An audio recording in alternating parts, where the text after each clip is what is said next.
The school year is winding down for 130,000 students in the San Diego Unified School District, but a race for the seat on the school board is just getting started. Communities in southeastern San Diego will get to decide who will be their voice and represent the 45 schools in their neighborhoods. I am a competent, knowledgeable individual who has experience beyond any candidate. Sharon Whitehurst-Payne is running as the incumbent for the District E seat. She was appointed in February to finish the term of trustee Marnie Foster, who pleaded guilty to receiving financial gifts over the legal limit. Whitehurst-Payne spent 31 years working for the San Diego Unified School District as a teacher and consultant, followed by 10 years as a college administrator. The 65-year-old holds a doctorate in education leadership. During her first 3 months as interim trustee, she says she has visited every school in her district. She wants to see more people volunteering in their neighborhood schools. I will operate from a model of let's work together. Let's stop so much rhetoric and loud talking and sit down and ask ourselves, what can I do? I have a role. Whatever your position is, parent, community person, you have a role to play. Do it. Challenging her is Lachy Collins, an adjunct professor at San Diego State University and district director for California Assemblywoman Shirley Weber. I really think that I'm the person that can bring some different views to the board in regards to the way this system should operate, especially because I have children and they're going through the process. Collins was raised in southeastern San Diego and graduated from Lincoln High School. Her 2 children are students at district schools. The 35-year-old holds a master's degree from San Diego State University, where she is currently a doctoral candidate in educational leadership. It's become clear that our school system is at a major crossroad. Parents and community members are having a hard time navigating our system, and the focus has actually shifted from the needs of our children to the wants of adults. Many of the students in the Southeastern District come from low-income minority families. The persistent achievement gap remains a top issue.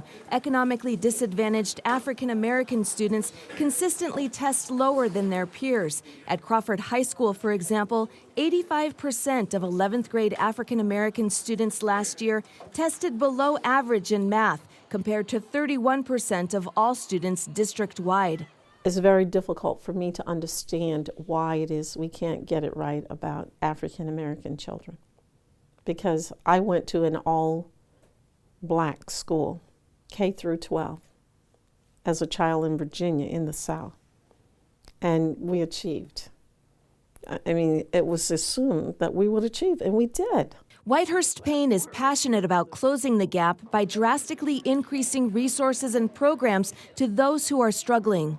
If you're doing the same, giving all of the children the same treatment, then you're not going to decrease the gap, right? You have to do something more for the group that's lowest.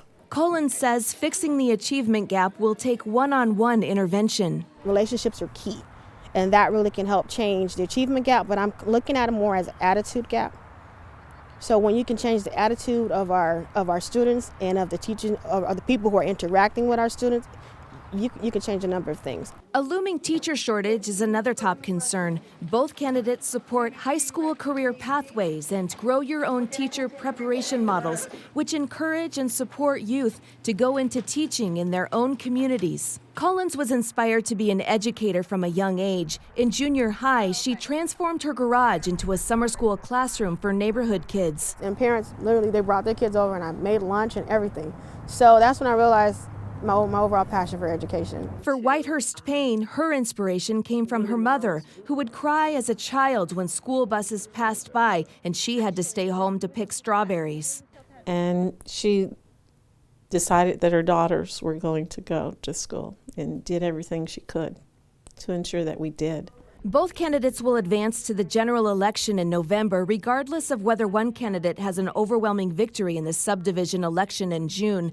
That's because there are only 2 candidates in the race, and the top 2 candidates move on to appeal to voters citywide. Susan Murphy, KPBS News.